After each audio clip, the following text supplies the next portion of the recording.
Hello and welcome to Misfit Management, sort of an in-between show that we drop every several weeks so that I have a chance to take a break as a dungeon master and you get a chance to listen to us talk and theory craft about the campaign and what's going on so far. This is literally a collection of our post-session chats, so our thoughts and feelings immediately after we have just played the game. Now, we are scattered across several time zones, so sometimes we can't always all stick around right after our session, but you're always going to get a decent group of us ready to talk all things Misfit Adventurers.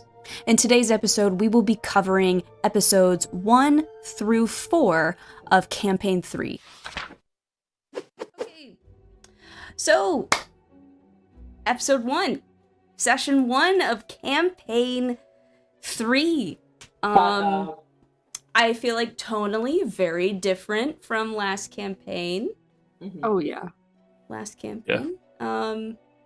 How are we feeling about our brand new little characters? I'm stoked. Love it. Man, I'm here for the himbo bromance situation. Yes. I was my gosh. Amazing. Just thinking, it was like the interplay between the himbo of Rowan and like God. Eamon being a hippie. Like it's perfection. I'm so excited. It's perfection, and I can't wait for next session, because like you guys didn't all meet each other. Like your first meeting was the fight, so next session we get to deal with the aftermath of that, which will be exciting. Town of Vox Hollow, we noticed some interesting occurrences or some things that were perhaps a little out of the ordinary around town. Any thoughts about that? Wonderglen? Yeah, I guess they were right about the magic. And the Hmm. stars are disappearing. Mm-hmm. Yeah. Oh boy. So we have people from Wonderglen that didn't show up. Mm-hmm. The fortune teller said magic wasn't working, so she closed her tent. And then at the very end, this event, this meteor shower that happens every single year, didn't happen. What does it mean? Yeah, I'm wondering if this is just wondering out loud from like other campaigns. I'm wondering if like something fucky wucky's going on with the veil. Mm-hmm. I wonder if people are trying to like reestablish the veil to keep the gods out of the world, Mm-hmm. or to get Shutting. the gods out of the world again. Huh. I guess it would depend on like what is like causing the meteor shower. Is it just a bunch of like basically stars that we are passing, right, as a planet, or is it purely magical? Yeah. You know? It's normally billed as like a blessing of Selune. Yeah. Some sort of okay. spectacle that she does to like... I see. Oof. Yeah. So like if she's actually doing it, but the magic itself isn't working. So it's either like a veil thing, or Selune herself It could is be like Selene. is like out of commission. It could be Selene v. Shar again with the darkness. I mean, yeah, it was very sharp with that ending. I was like, oh no, not this again. But or there is something with the magic, because you did hit in campaign 2 the whole like weave and shadow weave thing. And like now I'm like, oh, okay, so is this now where this comes That from? would make sense. Mm-hmm. And then we had some very... I'm not going to comment on that at all. And then we had some lovely guests. One brand new character, Seraphine Kelly. So sorry it wasn't one of our old favorites, but I can That's only okay. keep regurgitating the No, that's same fine. characters so What many is times. What is Can his you last spell name? How it? do you spell it? Yeah. Yes. Ta-ba-da. Okay. Seraphin Kelly.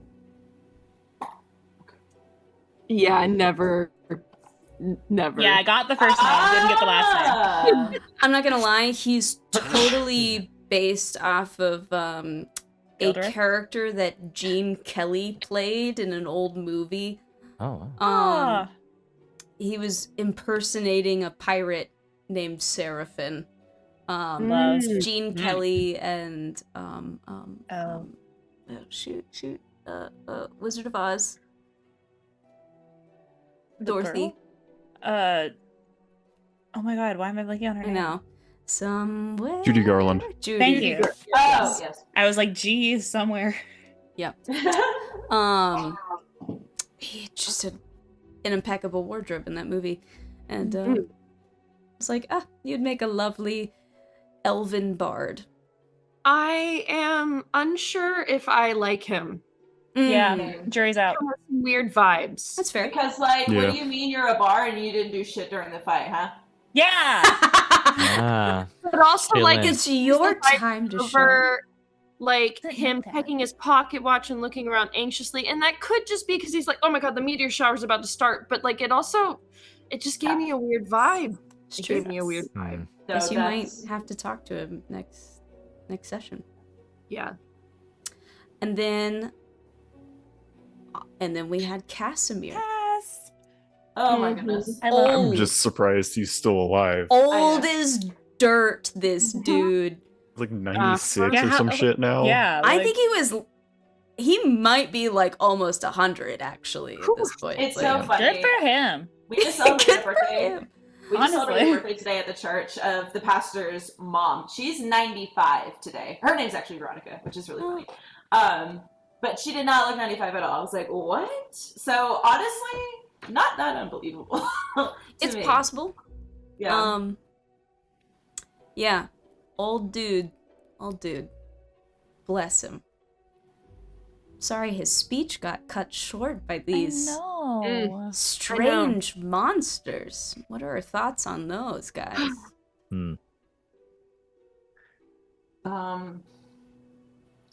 I mean, I Laugh. imagine. Go ahead. I imagine that's connected to the Wonderland shit. Hmm. It may not be, but that's just. Yeah. I'm glad we had a paladin. True. yeah. Nobody Mama went Daddy's down. gonna pay out here. Nobody went down. Oh my Which gosh. honestly, like that, the xenomorph had, he had 82 health. Ooh. Damn. It's a lot Wow. to throw at a level 3 party. Yeah. Yeah. And then Yeah. plus like 6 Yeah, other monsters. the meatballs had 33, and Okay. then the little imp dudes had 21. Okay. Okay. That's right. Bless you. Okay, well, wait, let me check real quickly and make sure that I didn't get a bingo space. Did we finalize our bingo stuff? I know we kind of wanted to wait till we had characters. We Nobody did got not. eaten. We can do that now because I remember we didn't do that like last campaign for like a while. We Mhm. could wait. So I'm wondering if like we just need to like give it a. I think we are okay. Nothing got checked today. Whew. Hell yeah, brother! It'll happen. It'll happen as we go. Hmm. All right. Well, I feel like that's good enough for session 1, little Misfit Management. On to the next episode.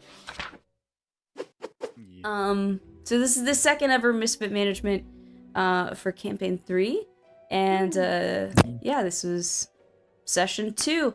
Before we get into what was covered with the session, I do need to talk a little bit about so the process of editing session 1. I have to tell you guys, audience, you don't know this, but mid-session, my video capture totally stopped. It stopped literally right before the reveal of Veronica turning into a werewolf. So a very crucial moment. And it took me a while to catch that the audio stopped. The video stopped. The audio kept rolling.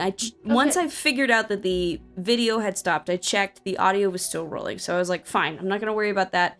We paused, I restarted the video after deleting a bunch of files really quick that I didn't even really look at. I was just like, delete, I need room, because my disk space had filled up.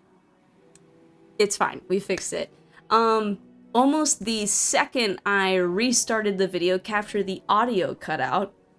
So audience, you won't notice that anything happened because I had the audio of the whole moment of Veronica turning into a werewolf.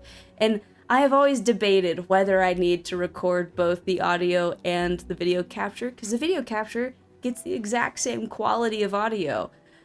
But the redundancy is important because of these moments. So what I did when I was editing is when we get to the part where the video cuts out and you're turning into a werewolf, I went back, I found out where everybody's little tokens were on the map, and I put them all back in the exact place, and I recorded the map of y'all in that moment. So we switched to the map for you turning into a werewolf.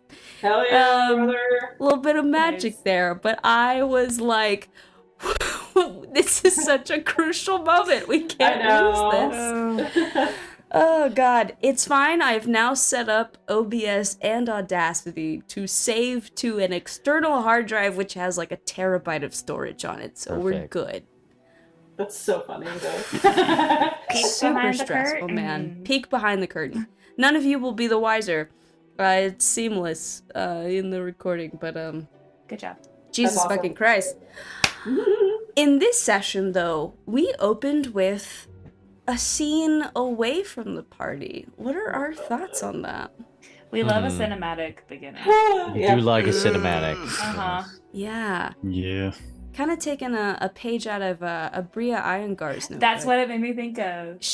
That's part of her DMing style, and I remember watching it for the first time in, maybe it was her, like, magical series or something. Misfits but and Magic. She'll do some scenes that are just for the audience, and then she kind of trusts the players not to metagame about it.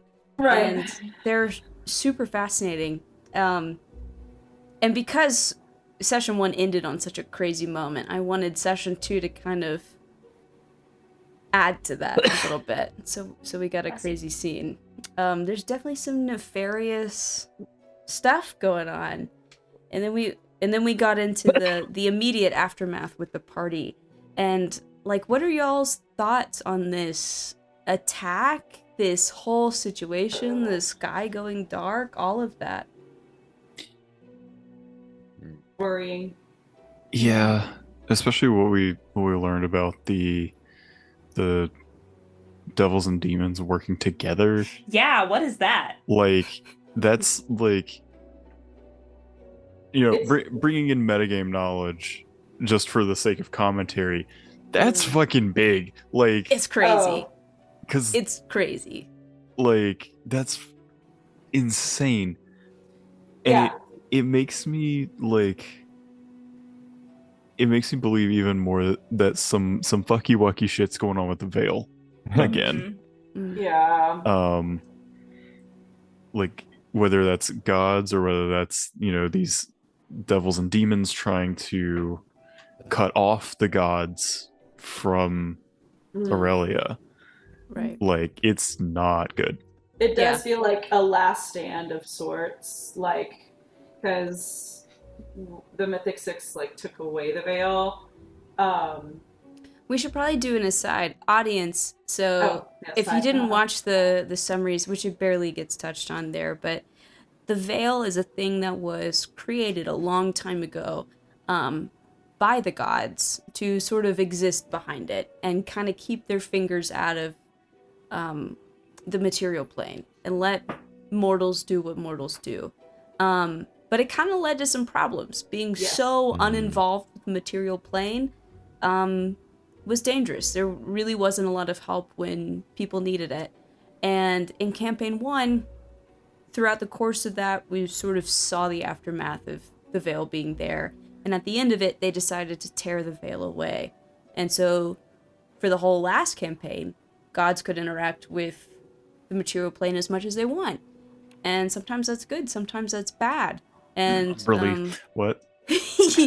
so we're seeing, Yeah. some of the aftermath and consequences of that decision, and definitely seems to be an important aspect of this campaign. Yeah, because I mean, it was like Tiamat had almost like come to the material plane because of that. Yeah, And so then, and she had come before, yes, which And is so kind of we- why the veil was created. yeah. Yeah. So it's crazy. So it does feel like a just another grasp for power. Yes, but that is very scary. What do we think about the church and the murder in the church? Gosh. See, that's where things start to get weird for me. It Sorry, is- I'm just like immediately like Like they seem to be targeting Salune specifically. Yeah. And Right. like so, and like not even like it wasn't just like the meddling with the meteor shower, but they're like, yeah, we're gonna go separate the church and burn the records and kill this guy that we see. And it's just like, and the fact that the moons are gone, and the yes, Weird. we can't Yeah. see the moons. yeah, or stars, but yeah, Yeah. we ain't got no more 2 full moons. No more two. I took away your 2 full No. moons. We're flat chested, No. baby. Oh We- no. We got top surgery. Hey, girl. We Speak for got yourself. top surgery. Oh my god. But we didn't consent to it, so it's even worse. Oh, it is Oh worse. my god. Oh, the body dysmorphia for this world. Yeah. It is God. truly. But, like, yeah, that's my thing. It's like, it's not just, oh, okay, we're gonna mess with the meteor shower, which I don't know how you could do that, right? But then it's, okay, we're gonna do this as well. And also, what does it take to, obviously this is like, Right? this is multiple gods, I think. Yeah, I was about to say Yeah. that makes me feel like it's not just the demons and devils, it's some of the more evil aligned gods. Yeah. Mm. Yeah, That but are- teamed up. Yeah. Like struck a deal with this like what are they, the something of the seven? Yeah, the Well, Order the of the Circle, Seven. order of the order, s- order. yeah. Right, because I was like orders. Too. But yes. Yeah. I Bad news agree. I think bears. there's a team up happening. Mm-hmm. Who do we think? I think Shar. I think Umberlee. I think Tiamat. I don't know. Maybe like Lolth or some shit. I was thinking Wealth, maybe. Few things are scarier when the bad guys work together. Yeah. Yeah. So it's like, oh, yeah. I think killed Gerald. Or have we? I guess we might not know. Yeah. Could be anybody. This is session Draw a 2. blank. It's true. Yeah. Yeah. I'd still think there's like there is something with the white circle Mm-hmm. thing. I think they might be behind at least part of it. And both Rowan and Fa have like a connection to this group that has the white circle. Like they've both, Or No. Amen. Amen. Amen. what did I say? Fa. Ah. You said Sorry. Fa. Sorry. okay. Amen. You've both encountered this symbol Yeah. before. Mhm. Just super interesting. Yeah. Lots of things. It's sort of like my goal for the start of this was for it to be kind of like a mystery that we're sort of uncovering Oh, for sure. Yeah. piece by Yeah. piece. Which I hope is intriguing, if not a little unsettling. Oh, it's Both. definitely both. Both. It's definitely both. Man, any closing thoughts? Any thoughts about our little Knoll group that we happened upon? Oh yes, I think Mm. they killed everyone in Wonderglen, and we're gonna show up to Wonderglen. It's gonna be That's true. empty, We have but dead. literally nobody from Wonderglen showed up. No which one is- showed up. Whether it was Nobody them or showed not, up. I'm fully expecting like an Arthok Oh, situation walking Exactly, into a Glencairn fucking situation. I was Glencairn. yeah. I can't close this Misfit Management without bringing up Chatsworth White.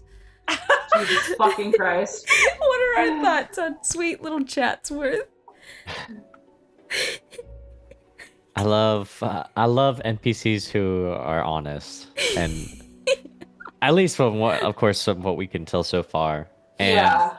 I wasn't you know- expecting him to cry as much as he did. I was He's like, doing his best, man. yeah, he's doing his best. He's So it's tried so like, hard. I always love an NPC who is clearly in charge of something and clearly has no idea what to do.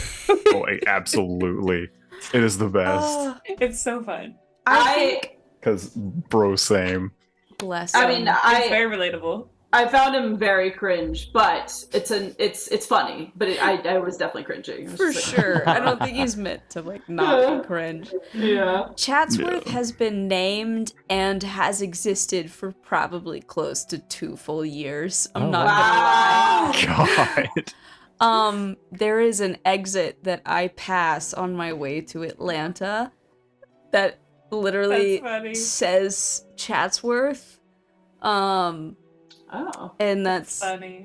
where his name came that's so Oh funny. my gosh. from. Yeah, a good both way to me get NPC and names. Sarah get a lot of names from like exit signs and street signs, and That's we'll so see them funny. and then we'll just like personify them, and I'm like, oh, well, Chatsworth would absolutely talk like this, and this is Chatsworth White, the noble knight, and yeah, it sort of stemmed from there. But sweet little Chatsworth, in over his head, bless him. I look forward to y'all learning more about him. But anyway, I feel like that closes us out for episode 2. And on to the 3rd one. Woohoo! My Okay, Ah! Misfit Management for session 3. We opened with another cinematic scene. How do we feel about these little scenes? I like them. They stress me Mhm. out. Me too. I like him. I feel that exactly.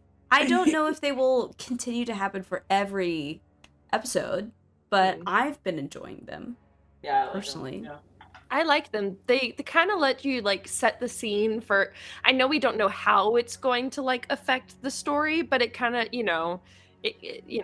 I've give it a- enjoyed the fact that y'all don't know how it's going to affect the story or like Mhm. how it relates to like what the session will be. Not saying that they will always like have to do with what's immediately going to happen in the session. I but, was- like, That was my immediate fear when you started doing this. I was like, there's every chance we don't find out what this is for weeks. yeah. That was my fear too. And I Or think for a that will year. happen at some point. Like, you'll get a scene that has nothing to do with, like, this session or the next session.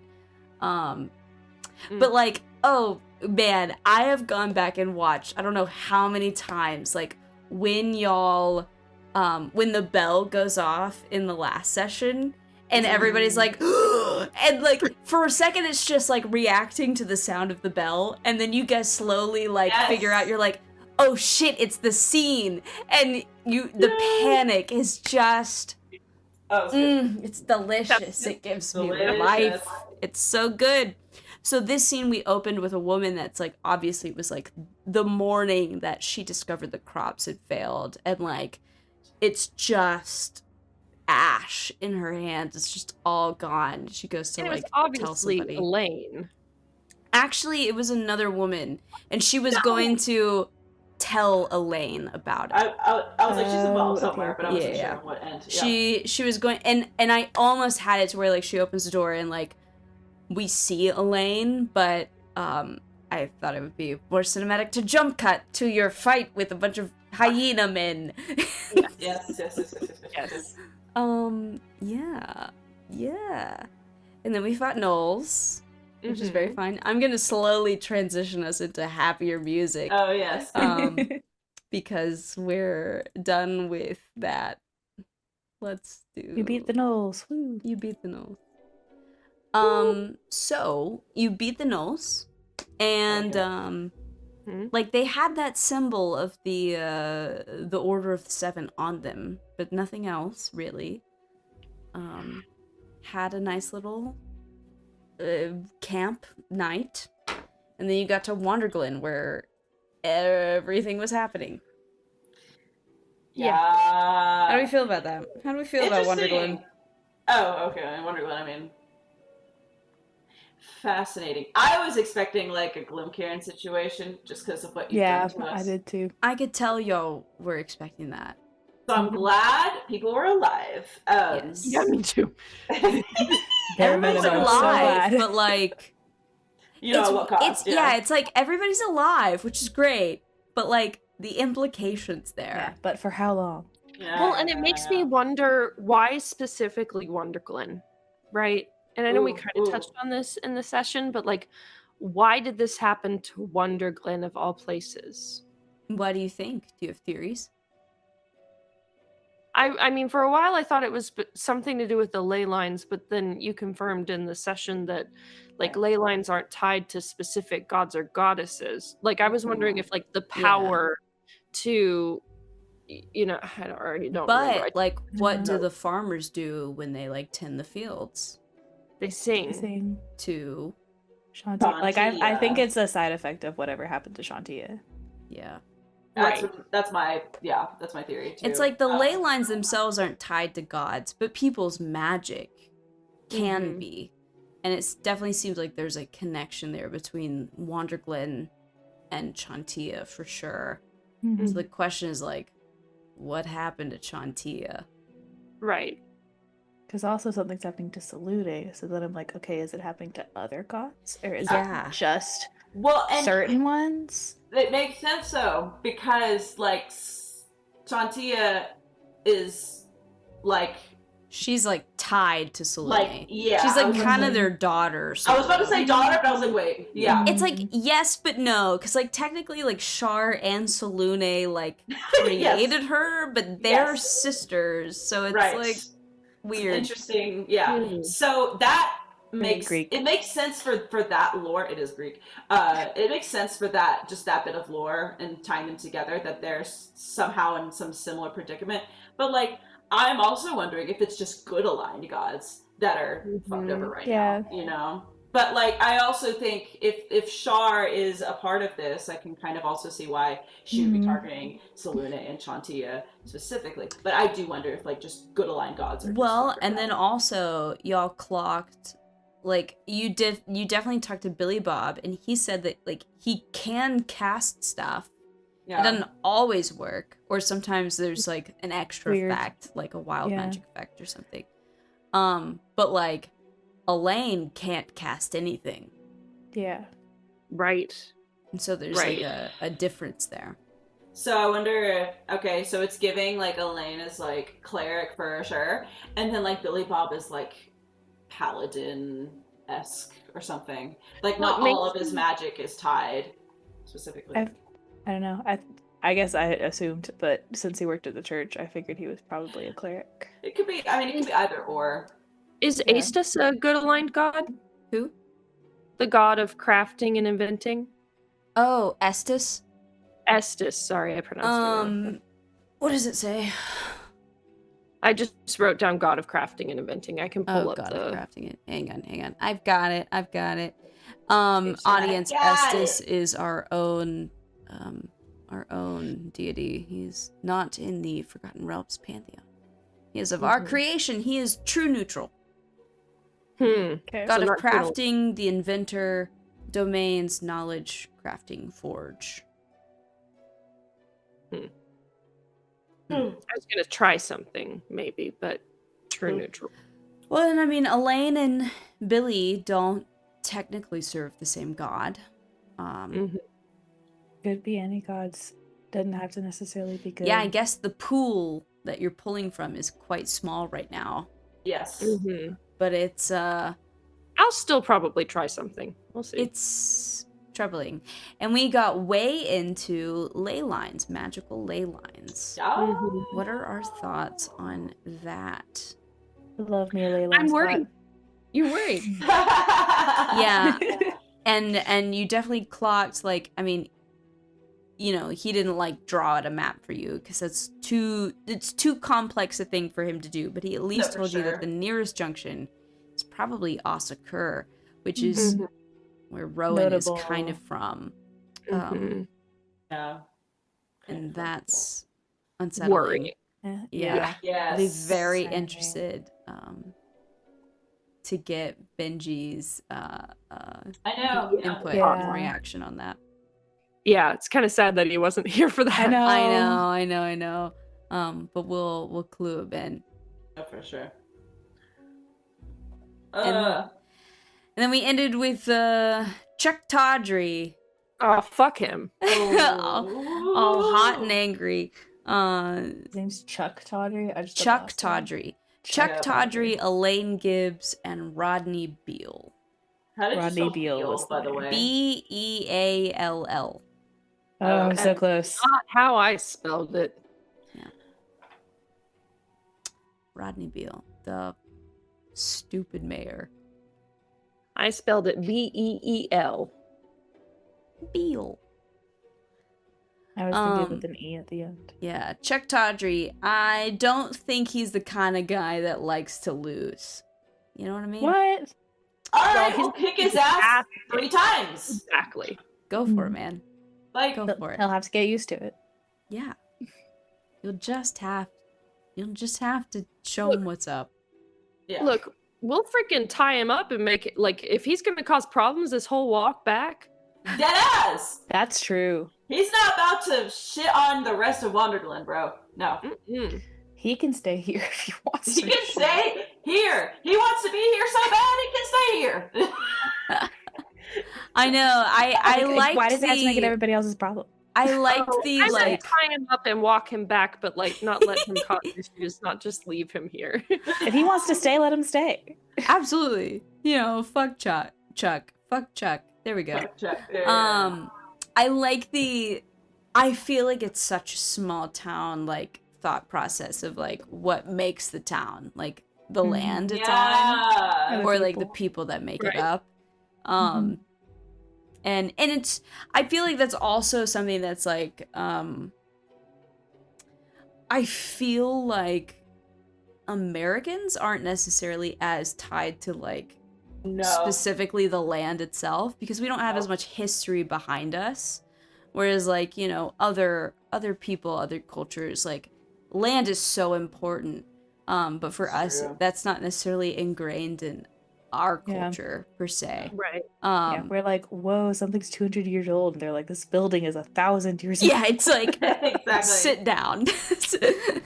But you know, that's the argument for WonderGlin right now. It's like, what's more important, like preserving the land or preserving its people? And it's like, you can preserve the land, but there will be no people. But there will left. be no people to inhabit it. And I'm not saying that's the correct answer for every scenario, you know, but at least for WonderGlin right now, they can't stay there, you know? Yeah.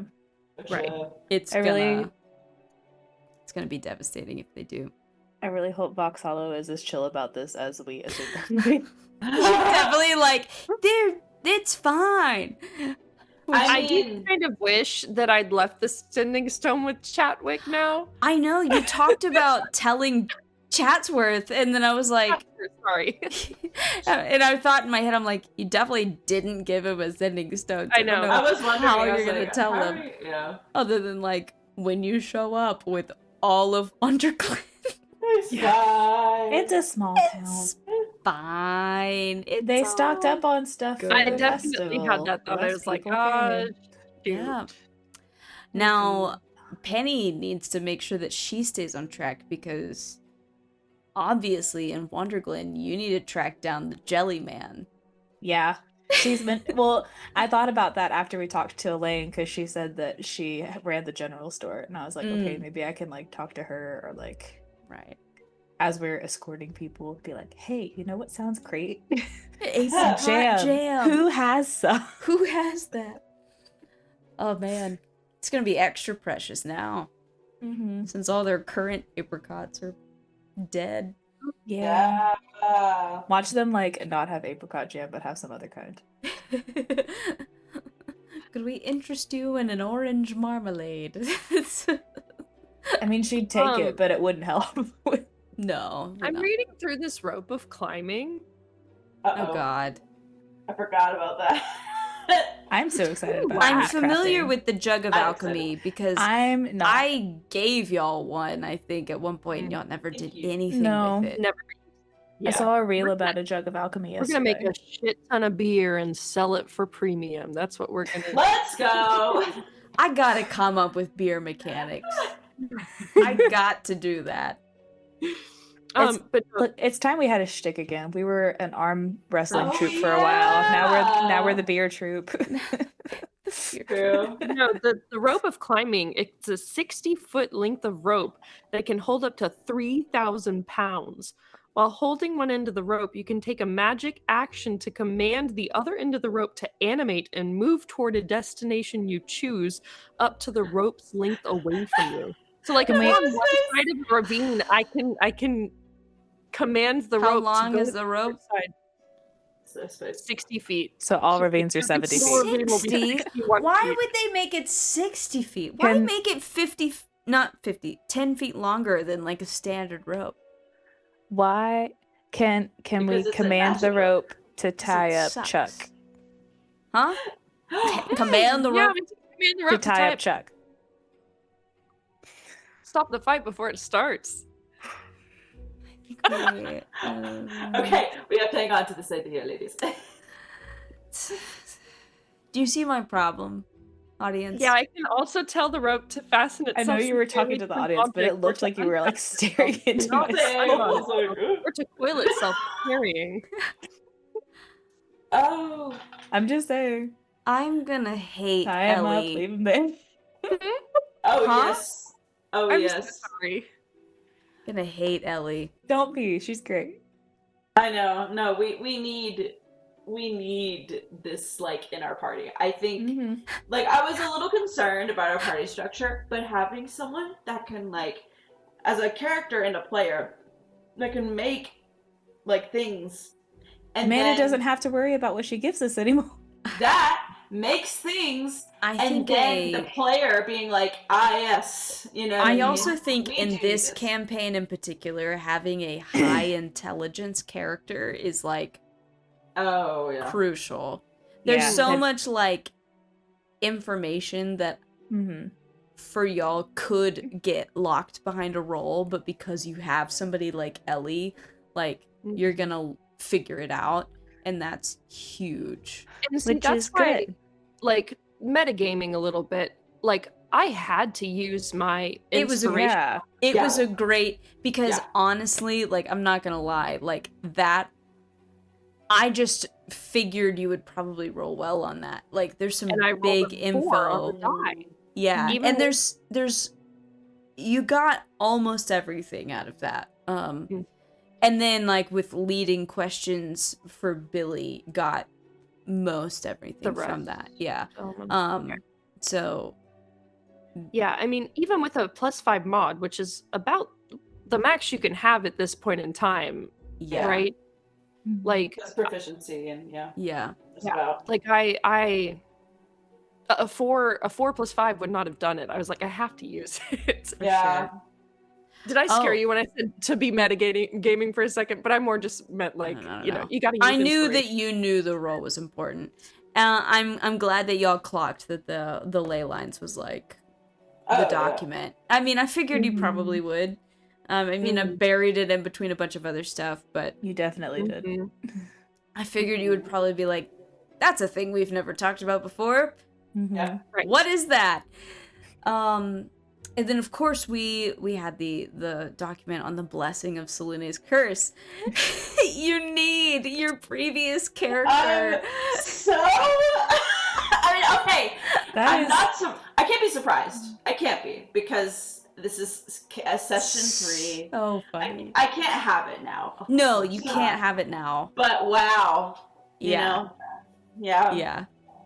I find it so funny that So you funny. need chi to do this. I didn't even And do that on you purpose. need the moon, which is something we don't have. Oh man, it's so funny. I did not even mean to do this necessarily. I've been forgetting to roll for my experimental elixir. Start that tomorrow. Like in game tomorrow.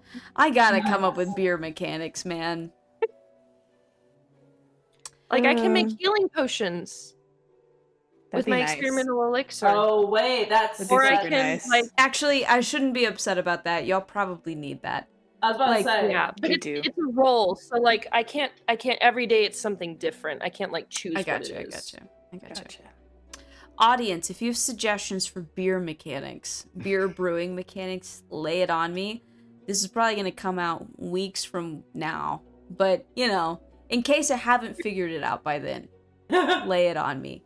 If I have figured it out by then, thank you for your hard work. It was so appreciated. All right.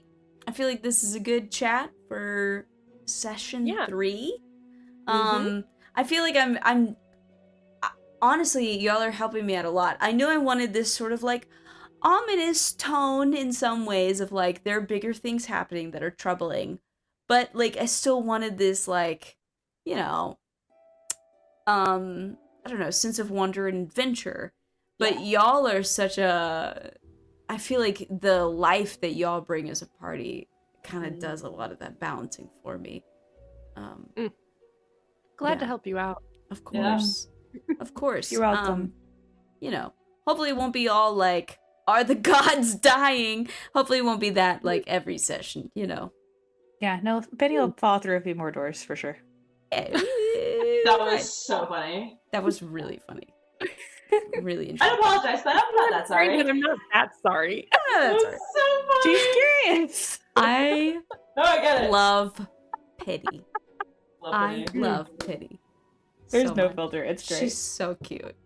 Mm. So cute. All right. On to the next episode. Episode 4. After this.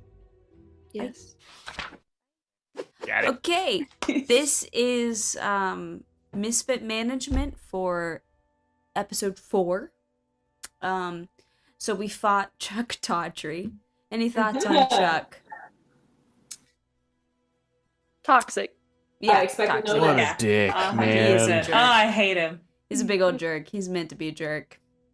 And He succeeded. he fills that role well. And then He sure does. we closed our, you know, conversation with Billy Bob. Any lingering thoughts on that? These magical ley lines and all of that. I mean, I think we're gonna have to figure out how to protect these artifact points that are the, you know, anchors for the ley line crossings and stuff like that. I don't know. We'll see. So I think we need a map.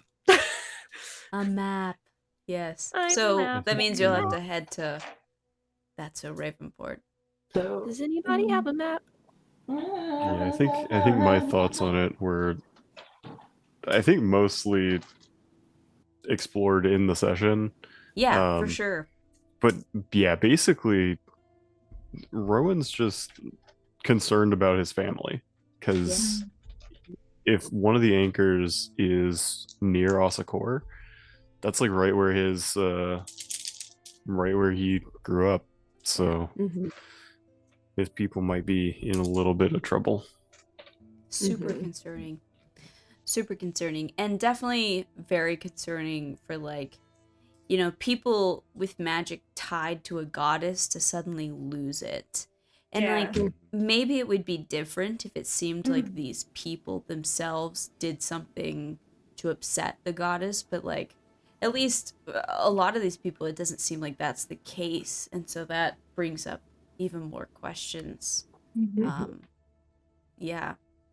I find it so interesting that like no one played a cleric this campaign, and like if someone had, like I've been wondering about that. Well, you know, and I had a like conversation. you don't probably remember, but I was like, if anybody is going to like actively be worshiping a deity or play a cleric, we need to have a discussion. I forgot about that. Nobody really did. We did talk about how, you know, I don't like follow. Yes. Yeah. But we talked about that, and like me and Joe talked a little bit as well, because he's Oath of the Ancients. So he's a little bit. Yeah. You're Oath of the Joe Ancients. being a Joe zealot. is what type of barbarian is he? Is he a zealot? Zealot. He's a zealot. That's right. I'm getting my barbarians and paladins confused. Yeah. And so like there's a little dabbling there, but it's not quite the same capacity as like a cleric. And it's so interesting that nobody picked cleric, so it didn't really come up. It didn't really end up being an issue. But it certainly begs the question of like, what is happening with Chi right now? Yeah. You know, Mm-hmm. Is Karak okay? You know? Yeah. Oh my god. It's interesting. Super, super interesting. Teo had that ring of Mystra too, so like yeah, it's true. I mean, everybody in campaign 1 kind of had like there was some sort of connection there with various people. I mean, the party itself was kind of like tied to these various deities in trying to accomplish the task and like help the world in that campaign.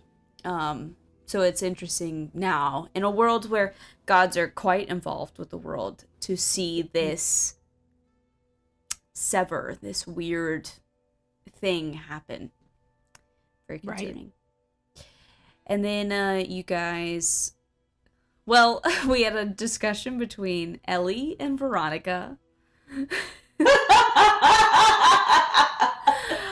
That was so special. That was so special. So many ways. I can't even convey how special it was. It so felt funny. It felt very like a very like a chick flick sequence kind of. Yeah. I loved it. For sure. Because I was thinking, I was like, oh boy. Because Emily was like, I think we should do next watch, and I was like, oh no. But again, like it did not matter like who she would have been on a watch with. I don't think she would have been like excited about anybody. So like no, someone being like, let's watch. She's like, I mean, okay, whatever, you know. Sure, but yeah. So I was like, there's no real reason to avoid it. So that's so funny. Hilarious. So funny. Ellie is so out of touch. Oh yeah. So out of touch. She's really smart about the things she studied, but like she just doesn't understand so many things. Well, it's because she's been very sheltered. It's like book smarts versus common sense, you know?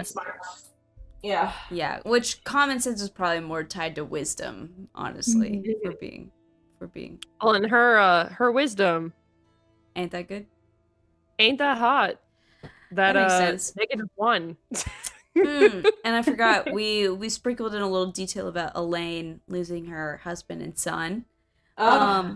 Which mainly like when I created Elaine, it was really just to like justify why she would have this viewpoint of like why leaving would be so important, you know? Because she had been put in a situation where she chose not to leave, and it was devastating for her. And so I wanted there to be somebody in this town that would think we need to get out of here, because most people in small towns don't have that viewpoint. Both of my parents are from very small towns, and they just don't think that way, and they're just so used to just staying there and finding all the solutions to all of their problems there. They don't really think of going out. And so I wanted to create some person that would have some justification for thinking differently than everybody else. It's like the people that get a spider bite and they'd rather die of an infection than go to the hospital because they think they can deal with it at home. Yeah, absolutely. It was very relatable for all of us, I think. For sure. And we all there's know there's other factors toward that in this country, but yeah, absolutely. I think it's relatable on a number of levels. But yeah, so I created that kind of backstory for her. Yeah, and she's been super sweet. Made your stew, put you up for the night, and then you escorted the town to Vauxhall, and we ended with Splarp making an appearance. Splarp is the little frog man, and I have been waiting forever for him to pop up. My bestie. As soon as Splarp was made, I was like, I can't wait. I told you his name, and you were like, I love him. Yep. I was like, that's all I need. The name, and I love him, and he's my bestie. I cannot wait for next session where Splarp. I have so many questions. Splarp gets to show up. Oh, sweet little Splarp. Yeah, bullywugs are like little frog people. They're so cute, though. I remember them from the first season of Board AF or Sword AF. Sorry. Yeah. That's watched it. So yeah, little anthropomorphic tracks. frogs. Yup. Brennan played a little bullywug kid in a right. He was one shot. Padwin. Yeah, it's like a little one shot on Critical Role. They were like all members of Knott's little like adventuring academy. I remember that. It's so cute. Padmond. Yes. So I'm excited for you guys to meet Splarp. But yeah, I think that'll wrap us up for episode 4. On to the next episode, guys. Yay!